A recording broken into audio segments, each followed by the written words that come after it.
Hi, Misha here, and this will be a two-part, or at least a companion set of videos, where I look at the Republic and Imperial ground forces, primarily walkers. You can watch whichever part you like first, but I would suggest this one because we're going to look at the Republic ground forces from the Clone Wars. And in the next one, we'll look at the Imperial ground forces from the Civil War with the rebellion. Now, I understand if some people aren't interested in the Clone Wars era craft, although I do think design is quite interesting. For some people, it's just the nostalgia of the originals, and that's fine. But one does kind of inform the other, and it's interesting because, of course, this was designed first in the late 70s and early 80s, and these were designed next in the late 90s and early 2000s. But of course, in universe, these are a full generation ahead. So not only do I want to talk about specs, I want to talk about kind of real world implications. And with that, let's just get into the Clone War and what was perhaps the original Walker. The ATPT, All-Terrain Personal Transport, and really the beginning of the Walker series. This dates back to before even the Clone Wars, at least according to most sources. Some say it was in the Clone Wars, but that doesn't quite fit with what it is. Now, it seems like this was designed beforehand as more of an anti-personnel, more of a police riot control vehicle. But it was produced in pretty limited numbers until the clones had need of basically light cavalry, or if you like, a mech unit.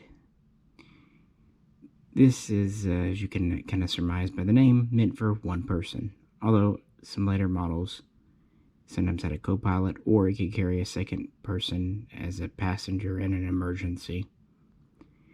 But no, this is really just meant for one individual. It has 2 blasters up front, plus it can carry up to 8 concussion grenades with having the 1 launcher below. It has the 2-leg system, but they have kind of a unique triple hinge, and they're pointed towards the back, with the cockpit well ahead, not on top.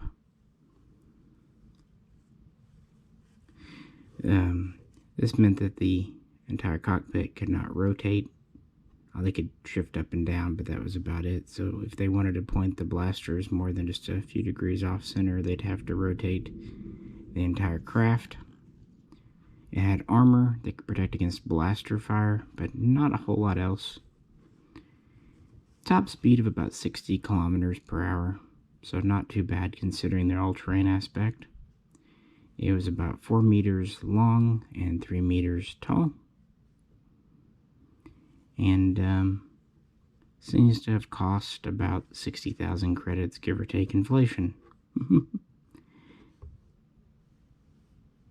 It was very good against infantry, but it really couldn't stand up to armor, but it was not really meant to.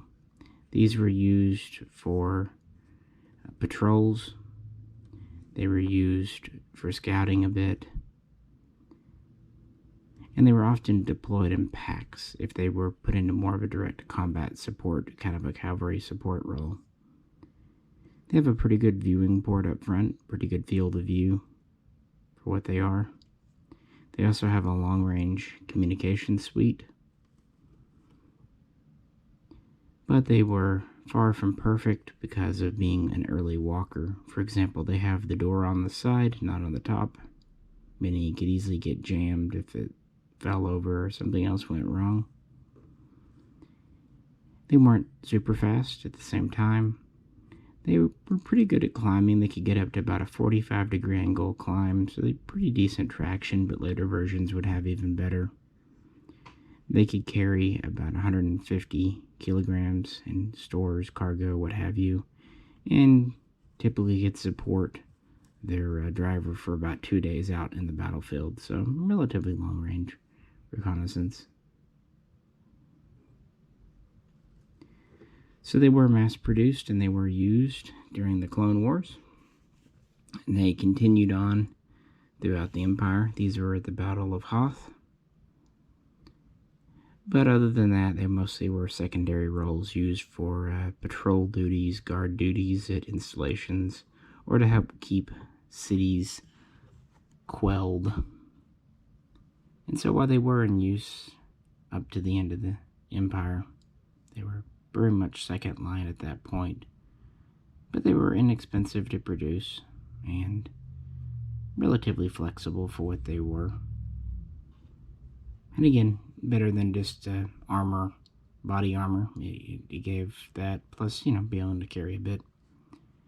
Like I said, this model is from the Agostini. I don't think HAVw or Hot Wheels have produced these, because this is kind of a soft cannon craft. It first was mentioned, I remember reading it when I was younger, in the Timothy Zahn books when they first came out, and this would have been the first new Walker we got after the AT-AT and AT-ST of the original trilogy. And it's popped up in video games and various role-play games and been kind of integrated into the Clone Wars. It's kind of like the Z95 Headhunter. It's become canon just because it's been around so long, and it came out in that time when there was just very little Star Wars. So anything was better than nothing, and it logically fits. And it definitely led to the whole family. You can see a resemblance to later versions. So that's why I decided we'd start with this. Alright, so I'm already on my second one here, and I'm breaking the rules. This is not a Walker, you might have noticed. This is the HAVw A6, so-called Juggernaut, officially classified as a tank transport, often called the clone turbo tank, because it's pretty much the exact opposite of the AT-PT. This thing is massive, but also very fast. And I have two models here. This is another De Agostini. And we've got the one from the Titanium series, which is obviously smaller by a little bit and less detailed. But this one does have moving wheels and a moving turret. And it's still die-cast metal. A bit more in the toy zone, whereas this is more in the collector zone, but it doesn't have any moving components. So what do we have here? Well, this is a massive land craft, almost like a land ship. It is nearly 50 meters long and over 30 meters tall. But, and this is where it gets its name turbo, it was very fast, 160 kilometers per hour top speed, although one would presume mostly in a straight line. We have 10 wheels. Each of them has kind of 3 independent tracks, or maybe even 3 wheels on each hub, so for a total of 30, however you'd like to phrase that. It was kind of primarily a transport and command post.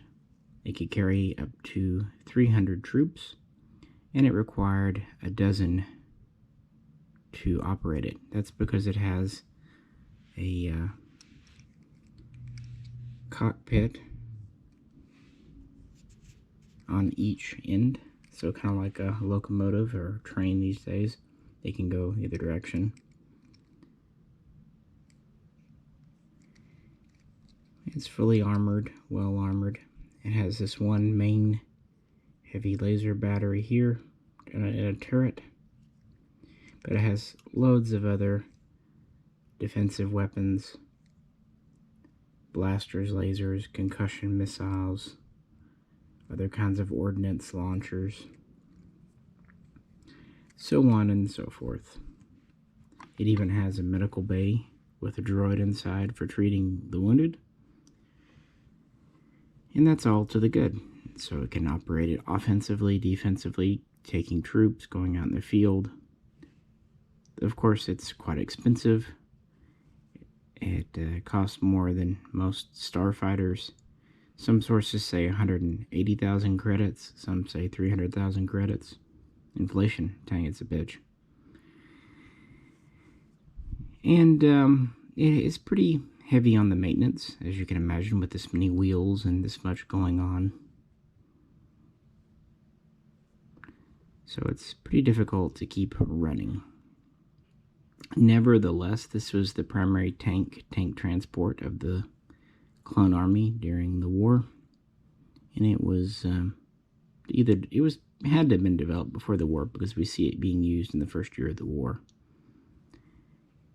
And it does have quite a bit of ground clearance because these wheels are quite tall, so it can still get over a lot of rough terrain.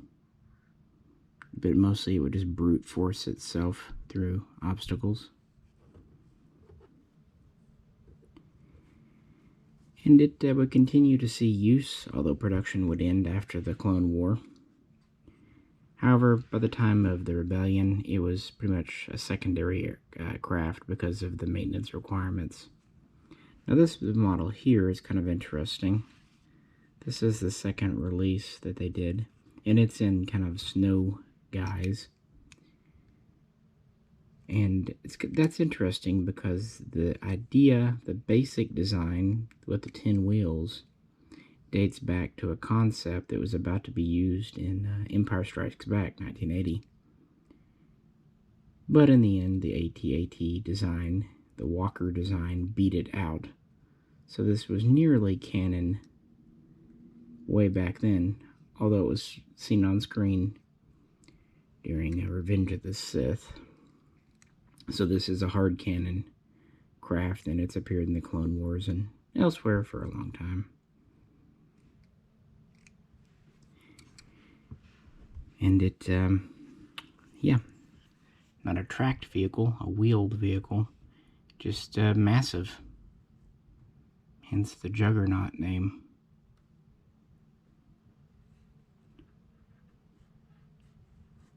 I'll talk more about practicality towards the end. But with that, let's get back to some walkers.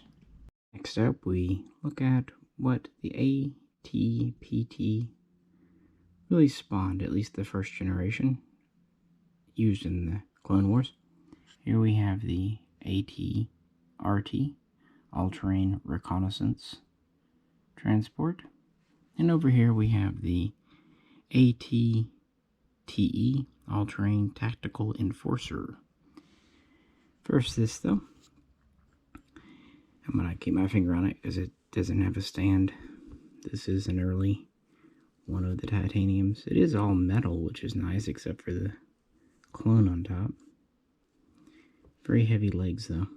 They don't move. This really was a pretty direct replacement for the PT.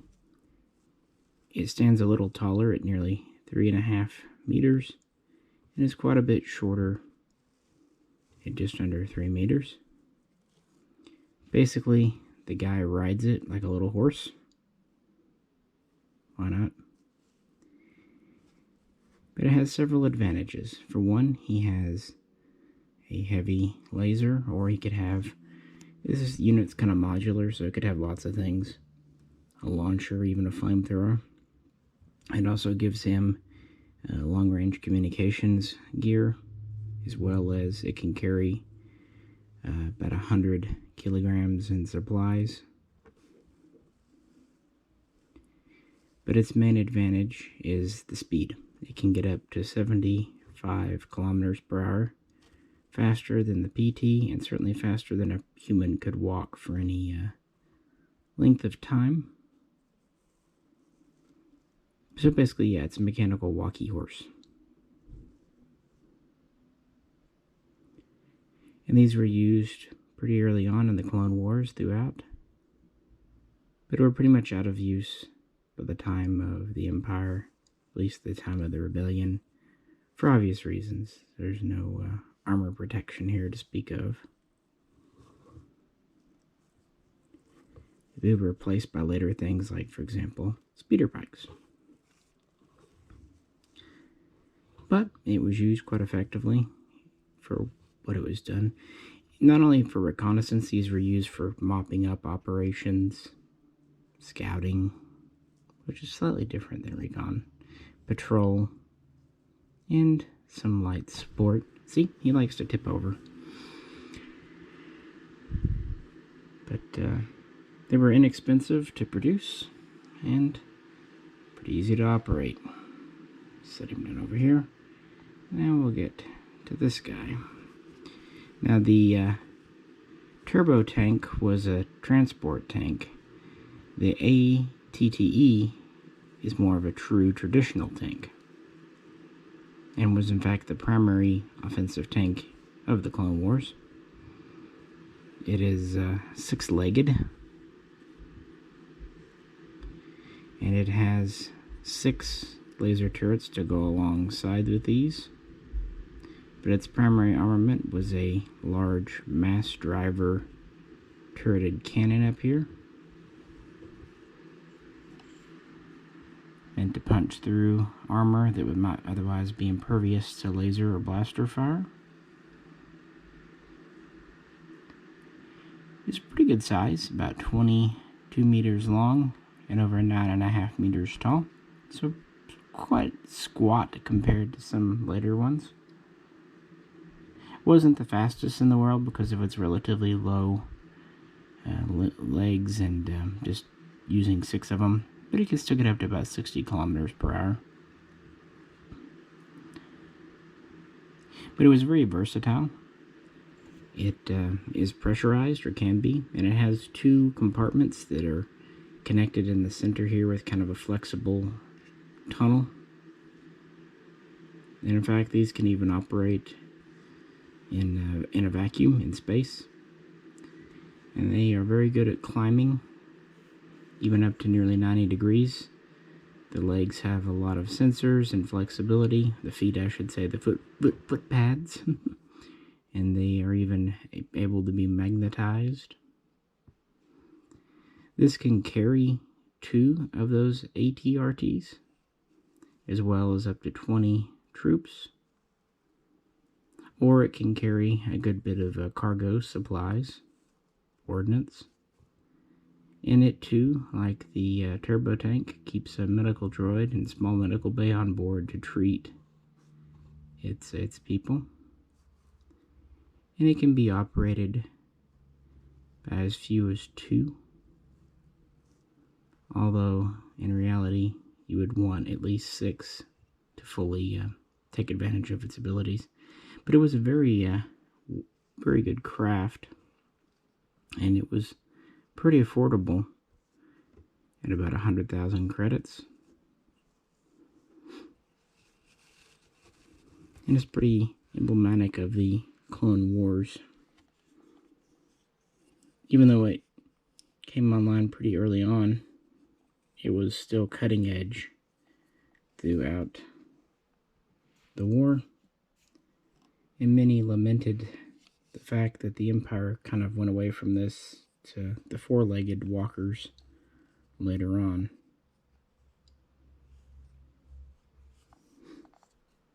I don't think this moves on this, no.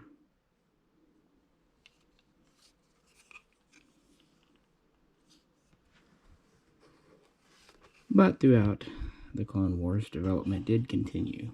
The AT-AP, All-Terrain Attack Pod, literally does split the difference between something like the ATTE and the ATRT, but it wasn't available at the beginning of the Clone Wars. It came around towards the middle.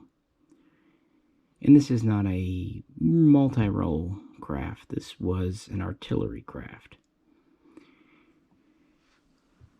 It has, take this, it just comes with the stand that it just sits on, but the front leg does move, which is kind of neat. It has a main mass driver cannon here. And then it has a small anti-personnel laser or blaster, a light one here on the bottom.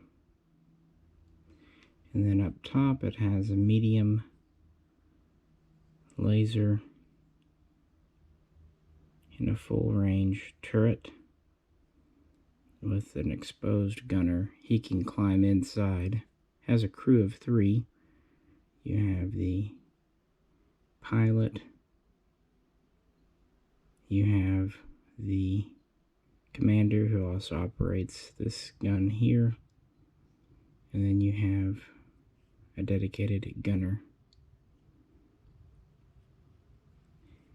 Has 3 legs for stability over 2. It's reasonably fast. It can keep up with the rest of the fleet at 60 to 65 kilometers.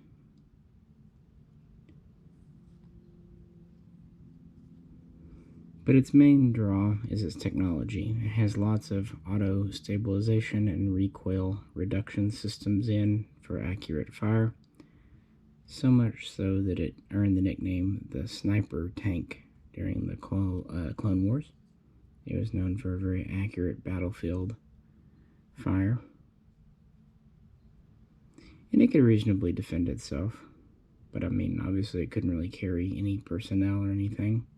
It was a piece of mobile Walker artillery. And of course the whole tripod Walker look has been used in many things over the years, including like War of the Worlds. I think it's neat. It certainly fits in and slots in right in between the other Walkers we've looked at.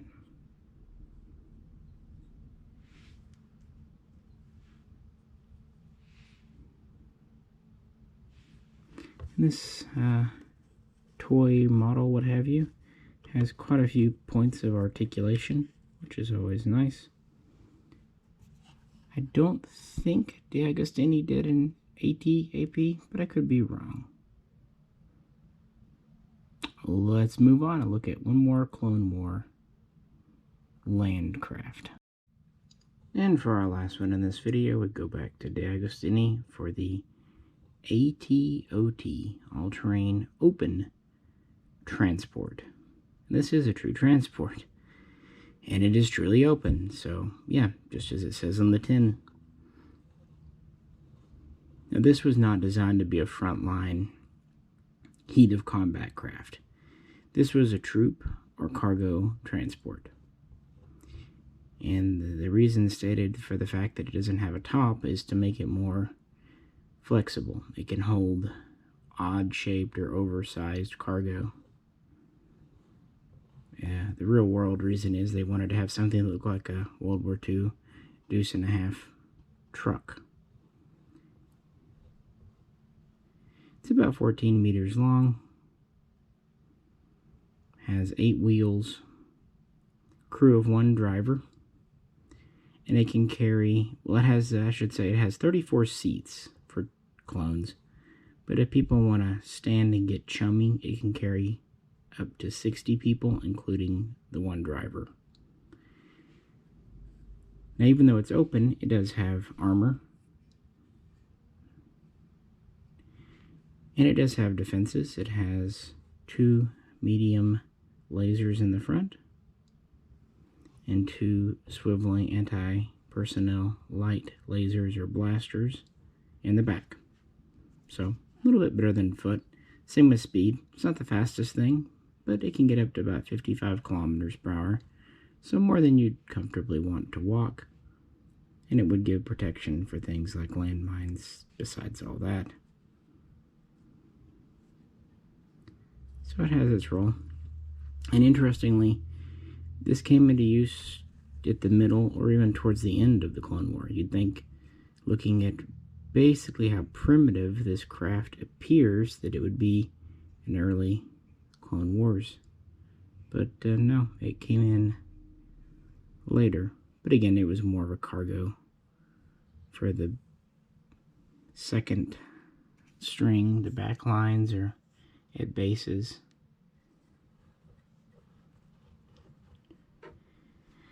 And it was cheap and effective. Everything like that. And with the other Agostinis, quite a bit of detail on this, but no moving parts. But it is primarily all die cast except for the small bits like the guns.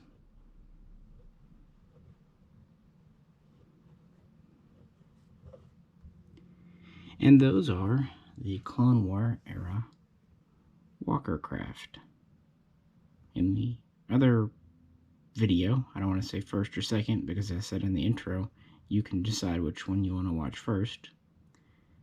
We will look at what happened after the Clone Wars and all that through the Empire. But let's have some final thoughts and kind of talk about what George Lucas and just everyone at Star Wars was kind of going for with these craft.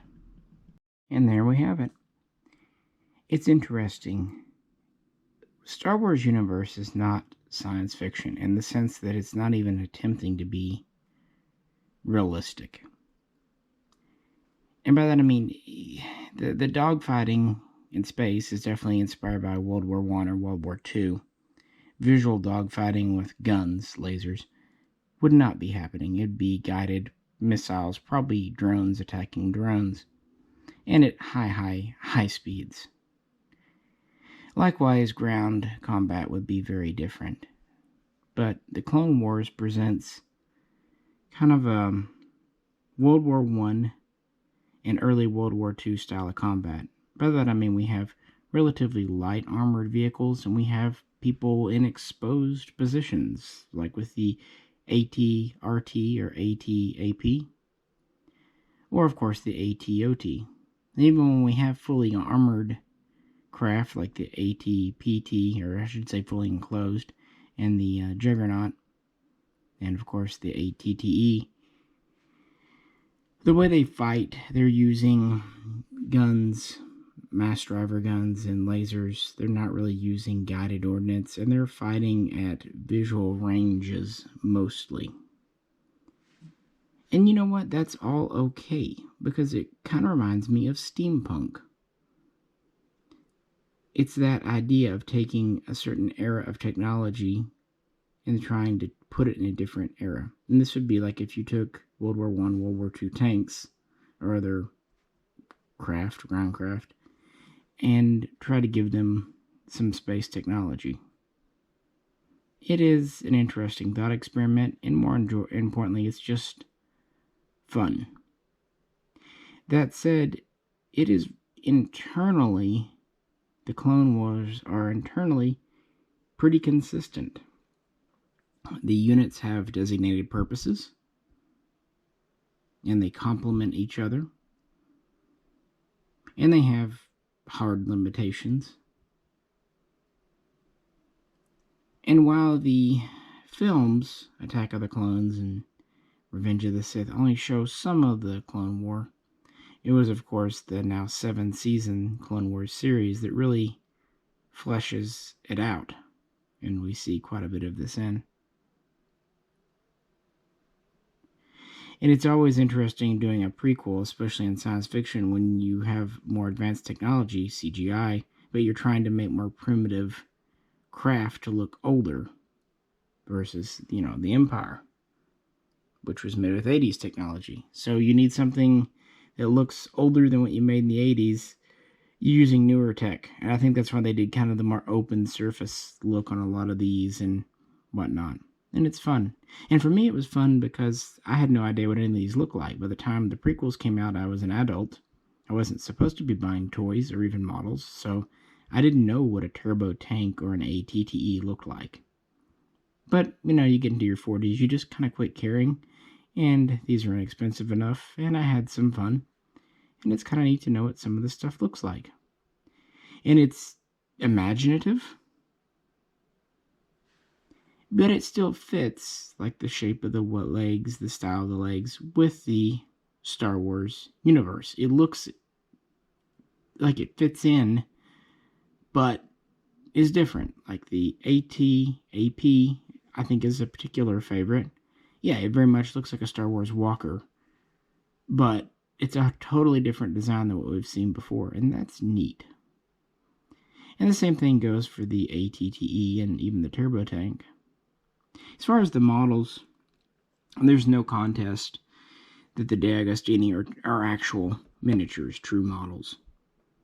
But they cost $20 or more, and they don't do anything. They don't have any features. They're just static displays, although they come with a nice manual. The titaniums here are more in the toy line, although you wouldn't want to play with them too heavily because they are small and they do have parts they could break off. Luckily, some things like the cannons here are more of a rubbery plastic that can flex. It's kind of like what Hobby Master makes their Pytot tubes out of, because that's going to get knocked around even by someone who's trying to be careful.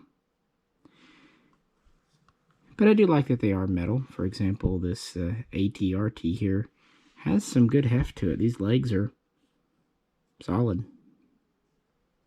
So that's neat. That one is a little bit bent too. To straighten it out. Typically hot water will fix that.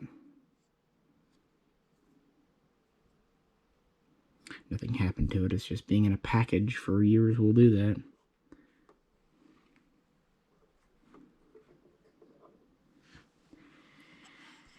And the same over here. It's kind of neat to have the wheels that move on the tank.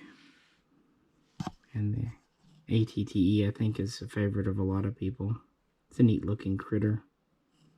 In universe, a lot of people think, a lot of the clones and Stormtroopers think this was superior to what came later.